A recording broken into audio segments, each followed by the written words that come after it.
تھوڑا سا سمجھنے کے ایک لبرل قسم کا ایک کوشچن ہے، میوزک کے بارے میں اسلام کی کیا گائیڈنس ہے؟ حلال ہے، حرام ہے، کیا چیز ہے؟ کیونکہ کنفیوژن کافی زیادہ ہے، بظاہر تو یہ بالکل ایک حرام چیز بتائی جاتی ہے، اصل ریالٹی کیا ہے وہ آپ بتائیں ہمیں۔ اچھا، اس کے ساتھ جو آپ نے یہ نتھی کر دیا لفظ لبرل کا، یہ بڑا زبردست ہے ویسے کہ لبرل قسم کا ہے۔ لبرل اسلام کا دین اگر میں آپ کو یہ کہوں نا، تو دین اسلام اپنی افادیت کے لحاظ سے عمومی ہے، ٹھیک ہے، اور عمومی چیز کو لبرل کہا جاتا ہے، یعنی کسی خاص شخص کے لیے نہیں ہے، عوام کے لیے عمومی ہے۔ عوام الناس سارے کے سارے اس دین کے پیروکار ہیں، اور دین اسلام کی تمام تشریحات، تمام توجیحات، تمام احکامات کسی خاص طبقے کے لیے نہیں ہیں، یہ عوام الناس سب کے لیے ہیں جو دار اسلام میں داخل ہو گئے، سب کے لیے یکساں ہیں۔ اس لیے آپ کا یہ سوال بالکل عوامی سوال ہے، اس میں کسی قسم کی ایسی بات نہیں ہے کہ آپ کو ہچکچانا چاہیے یا آپ کو اس کے بارے میں کچھ شرمندہ ہونا چاہیے، ہرگز نہیں۔ آپ نے بالکل صحیح سوال کیا ہے۔ اب دیکھیے، ہم لوگوں نے دین اسلام کو معذرت کے ساتھ صرف اپنی فہم و فراست کے مطابق ڈھالنے کا نام دے دیا ہے۔ ہم لوگ کیا کرتے ہیں کہ ہم لوگ کہتے ہیں جی کہ میری ذاتی طور پر متشددانہ قسم کی سوچ یہ ہے، اور یہی متشددانہ سوچ میری عوام کے ہر ایک کے اوپر اس کو امپوز ہونا چاہیے۔ ایسے اب دیکھیں، انسان کی فطرتیں ہیں نا، طبیعتیں ہیں۔ مثلا میری طبیعت ہے تو میں زیادہ یہ سمجھ لو کہ لوگوں کے ساتھ اچھے سلوک کا حامی ہوں، میں لبرل ہوں، درگزر کرتا ہوں، عفو کرتا ہوں، معاف کر دیتا ہوں۔ میرے مقابل میں ایک اور شخص ہے جو مجھ سے زیادہ بہتر انداز سے ان چیزوں کو کرتا ہے، اور ایک ایسا شخص ہے کہ جو بالکل ان کی پرواہ نہیں کرتا۔ ایک ایسا شخص بھی طبیعتاً کمال ہے کہ بڑی سخت گیری سے وہ کہتا ہے کہ نہیں، یہ غلط ہے، اس کو ایسے نہیں، ایسے ہونا چاہیے۔ وہ کہ وہ غلط نہیں ہے، لیکن اس کا اپنا نقطۂ نظر ہے جس انداز سے وہ کہتا ہے کہ یہ غلط ہے۔ تو اسی طریقے سے ہمارے ہاں فقہ کی سوچ رکھنے والے، فکر و دانش رکھنے والے علماء کرام جو ہیں، ان میں بھی کچھ بہت زیادہ متشدد ہیں، یعنی شدت پسندی سے ہر چیز کو دیکھتے ہیں۔ کچھ لوگ جو ہیں معتدل ہیں، یعنی اعتدال پسندی سے دیکھتے ہیں ہر چیز کو، اور کچھ لوگ انتہائی لبرل ہیں، یعنی دین اسلام کی تمام حدود و قیود کی مکمل پابندی کرتے ہیں، لیکن اس کے درمیان جو اللہ تعالیٰ کا جس طرح حکم ہے کہ یسروا ولا تعسروا فی الاسلام وفی الدین، کہ دین اور یا اسلام میں آسانی پیدا کرو، لوگوں کے لیے مشکلات مت پیدا کرو۔ اب آپ کا یہ سوال بڑا خوبصورت اس انداز سے ہے کہ فی زمانہ اس چیز کو ایک طبقہ ہمارے علماء کا جو اتنا شدت سے لیتا ہے کہ وہ اس پر کفر کے فتوے بھی لگا دیتا ہے کہ یہ کافر ہے وہ شخص جو سنتا ہے۔ ایگزیکٹلی۔ اور معذرت کے ساتھ بسا اوقات آتے جاتے اگر وہ اپنے اہتمام کے ساتھ کسی قسم کا میوزک نہیں سنتے، تب بھی ان کے کانوں میں آواز کہیں نہ کہیں سے میوزک کی، بجنے کی، مزامیر کی، ان آلات کی، ان ساز کی، راگ اور رنگ کی، ان محافل میں سے اٹھنے والی آوازوں کی کچھ آوازیں ان کے کانوں تک بھی پہنچتی رہتی ہیں۔ انہوں نے جان بوجھ کے سنا یا نہ سنا، لیکن سننے کے زمرے میں تو آ گئے۔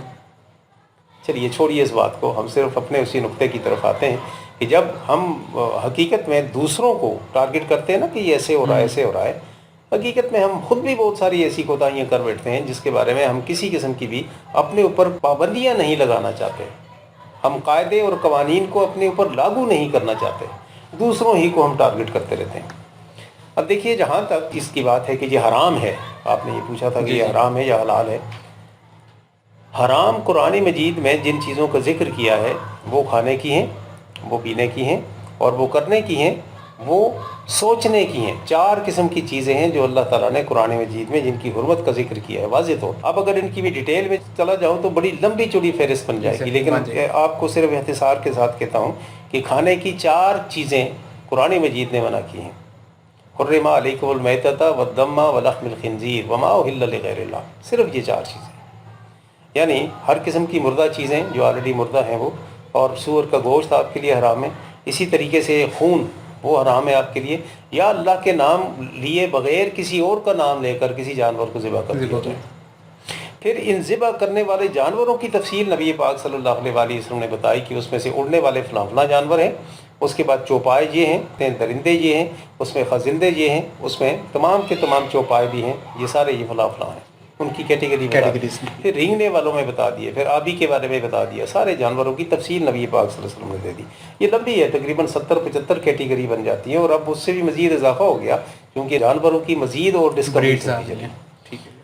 اب یہاں تک پینے کی چیز ہے تو ایک ہی چیز قرآن مجید میں منع ہے جس سے نشہ ہوتا ہے، جسے شراب کہتے ہیں، لیکن آج کل فی زمانہ ہر قسم کی شراب اور ہر قسم کی نشہ دینے والی چیزیں، کیونکہ نبی پاک صلی اللہ علیہ وسلم نے فرما لیا کہ کل مسکرات حرام.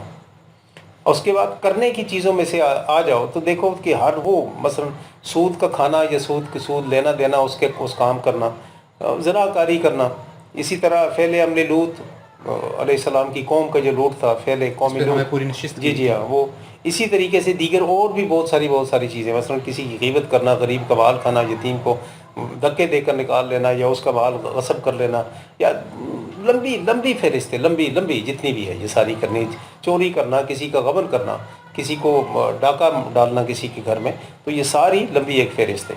اب سوچنے کی چیزیں کیا ہیں؟ کسی کا برا سوچنا مسلسل یہ بھی حرام ہے، غیبت کرنا، کسی کی چغلی کھانا، کسی پر الزام تراشی کرنا، بہتان باندھنا، یا اس کے خلاف منصوبہ بندی کرنا تاکہ اس کا راستہ روکا جائے، ہر برائی کا احتمال کرنا، یہ ساری چیزیں حرام ہیں.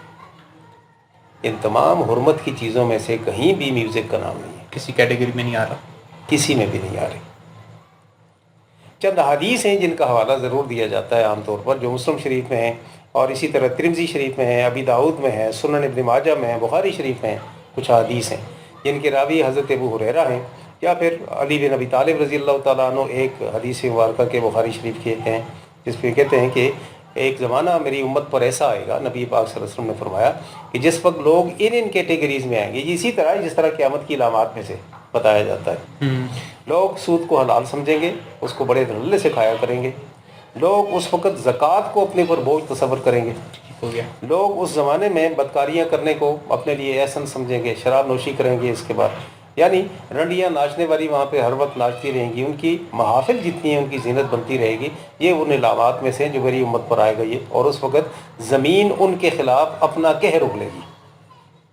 ٹھیک ہے، یہ صرف اور صرف ان علامات کا ذکر ہے، اسی طرح جس طرح دیگر قیامت کی آنے والی علامات کا ذکر کیا گیا ہے. اب اسی طریقے سے نیکسٹ دیکھ لیجئے سنن ابن ماجہ میں یا مسلم شریف میں، تو حضرت ابوبکر صدیق رضی اللہ تعالیٰ عنہ کی حدیث، جس میں حضرت ابوبکر صدیق نبی پاک صلی اللہ علیہ وسلم کے گھر تشریف لے گئے، اور یہ حضرت عائشہ صدیقہ سے مروی ہے. وہ کہتی ہے نبی پاک صلی اللہ علیہ وسلم میرے پہلو میں سائڈ پہ لیٹے ہوئے تھے، میں بیٹھی ہوئی تھی، اور کچھ بچیاں ہماری اس وقت جو یثرب کی رہنے والی تھیں، مدینہ طیبہ کی انصار میں سے، وہ عید والے دن آ کر گانا گا رہی تھی.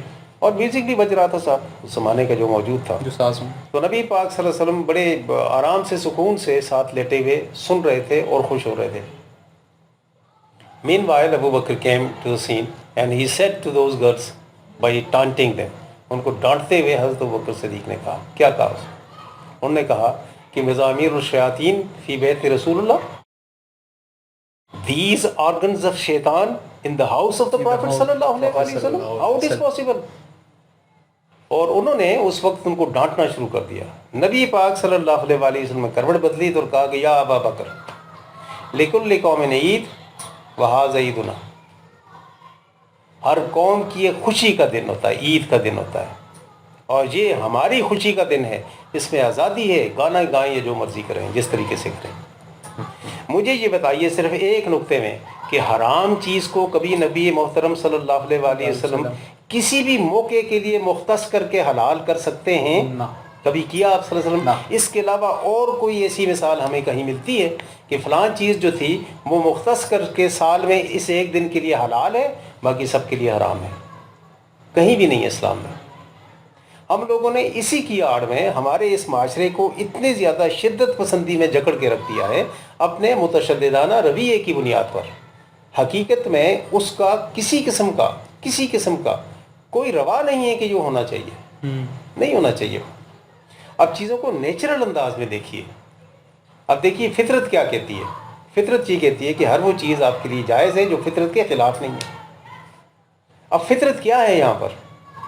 مجھے یہ بتائیے. میں آپ کو قرآن مجید سے اس کا حوالہ دیتا ہوں جس کی تفسیر میں یہ بات آتی ہے. قرآن مجید کے الفاظ، موسیٰ علیہ السلام اپنی قوم کو لے کر آگے چلے، اور قوم میں 12 قبیلے تھے، اور 12 کے 12 ایک دوسرے کو مانتے ہی نہیں تھے، ایک دوسرے کے خلاف برسر پیکار رہتے تھے، اکٹھے جاتے ہوئے بھی ایک دوسرے کے اوپر حملہ آور ہو جاتے تھے.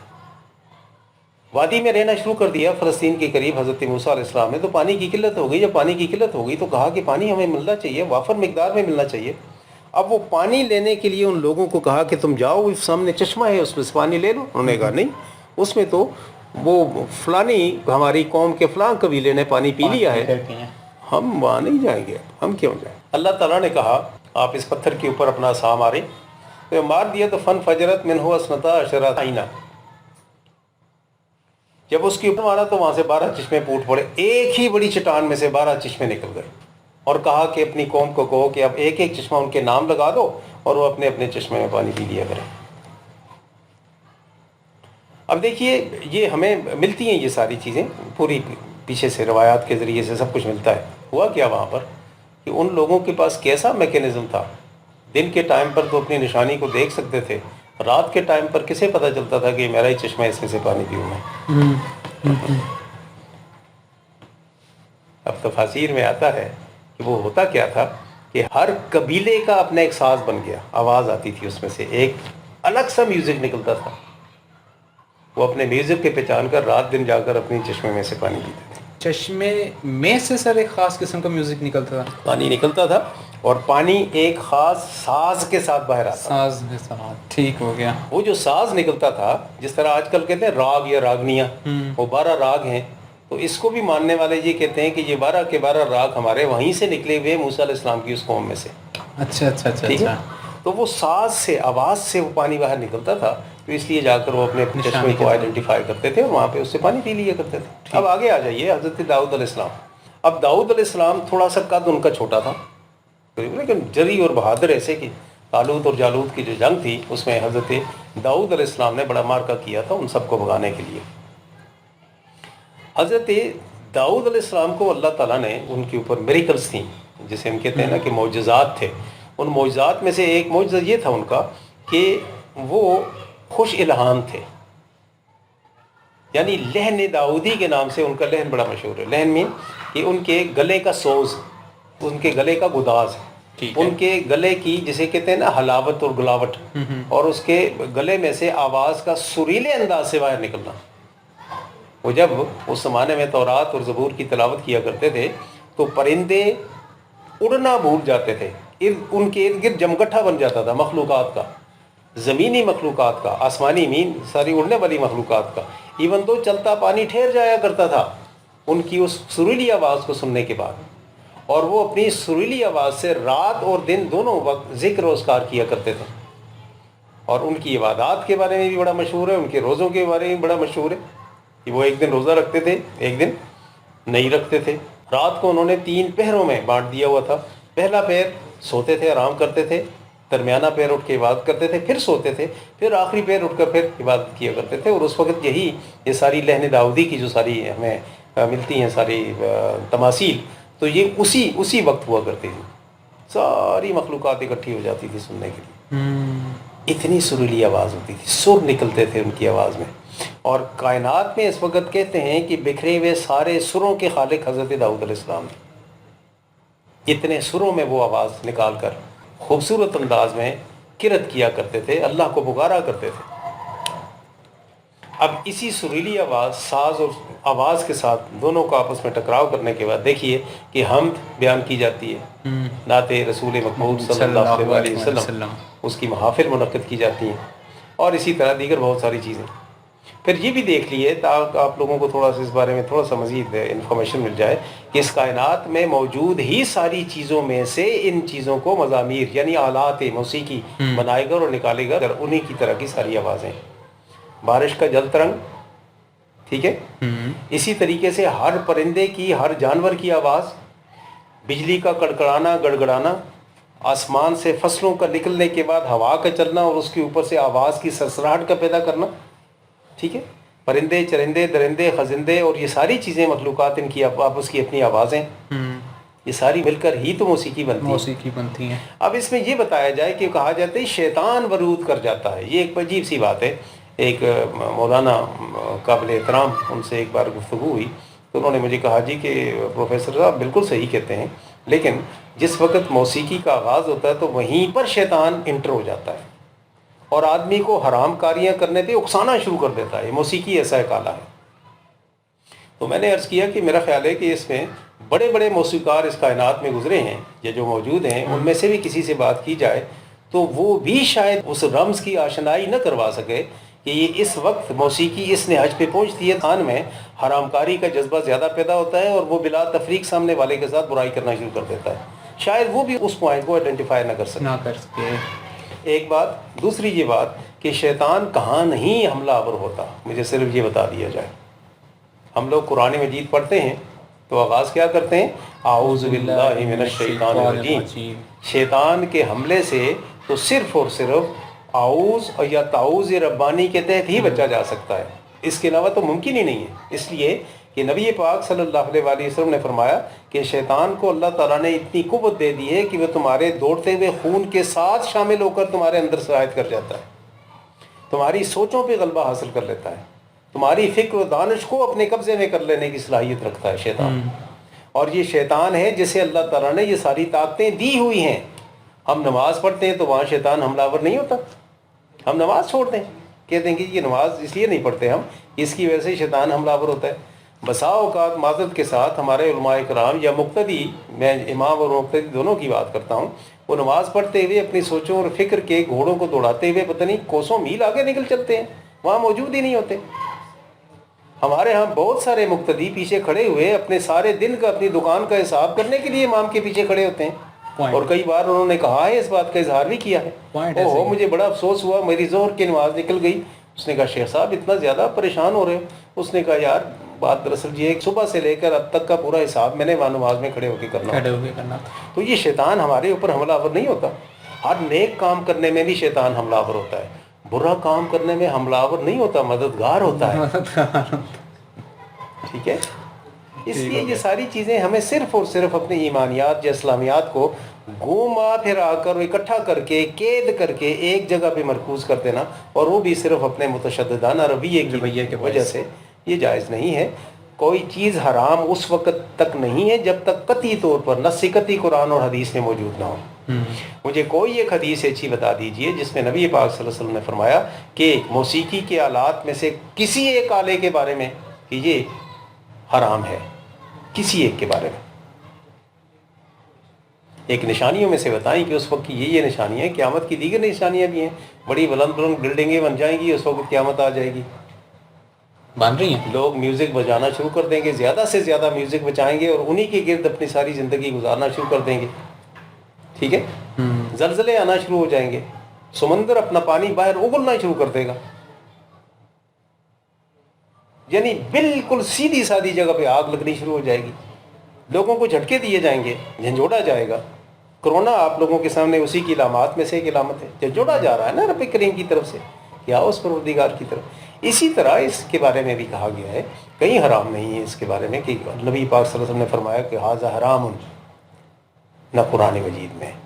ہم لوگ اپنے طور پر صحاح ستہ کی کسی کتاب میں اس کے حرمت کے بارے میں ذکر نہیں ہے کہ یہ حرام ہے، صحاح ستہ کی سب میں، باقی اگر ہے تو کوئی اگر مہربانی فرمائے تاکہ ہماری درستگی ہو جائے، رہنمائی ہو جائے، کیونکہ ہم انسان ہیں، لازمی نہیں کہ سارے علوم کے ہم مالک ہیں، استغفر اللہ نعوذ باللہ، ہماری حیثیت کیا ہے، ہم تو اپنی اسی جو کچھ رب کریم نے ہمیں استطاعت دی، جس کے بارے میں ہم نے جانا، آپ تک بات پہنچائی ہے، باقی اگر کسی کے پاس اس کے بارے میں پوری بات ہے وہ ہماری رہنمائی کر سکتا ہے، لیکن دلیل کے ساتھ۔